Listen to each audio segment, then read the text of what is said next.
danas pričamo o tome kako to hipnoterapija može da pomogne kod adikcije, odnosno kod bolesti zavisnosti.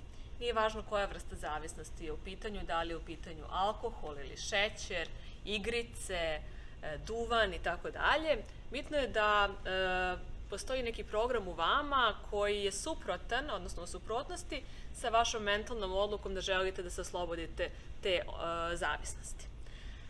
Kada imamo takav problem, takvu situaciju, da jedan deo naše ličnosti želi da se oslobodi neke zavisnosti, ali drugi stalno pravi neke blokade, stalno ometa u procesu realizacije, onda je hipnoterapija odličan izbor. Zašto? Zato što se ti podsvesni programi, takozvani ometači, nalaze u podsvesnom umu i onda koristimo terapiju delova i stanje hipnoze da vidimo zašto ti programi pokušavaju da nas zadrže u postojećem stanju zavisnosti.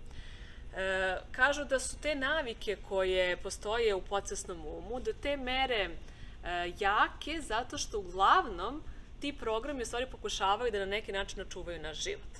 Mi toga nismo svesni i pokušavamo da se borimo protiv njih, a oni pokušavaju da iz svoje perspektive urade nešto dobro za nas.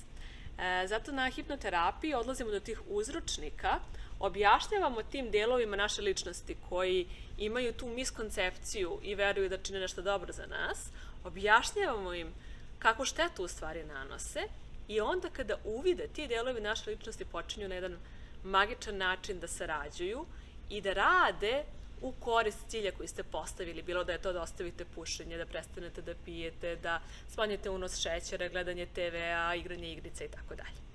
Javite se, hajdete da porazgovaramo zajedno o tome koja vrsta zavisnosti je u vašem slučaju konkretno problem i napravit ćemo zajedno plan rada. Obično se na hipnoterapije dolazi od 1, 2 do maksimum 6 puta i svaka seansa traje oko 90 minuta. Imate i opciju besplatne konsultacije, iskoristite je, zakažite 20 minuta razgovora sa svojim terapeutom i proverite da li je to terapija koja vam prija, koju osjećate da bi mogla da vam donese rešenje. Vidimo se.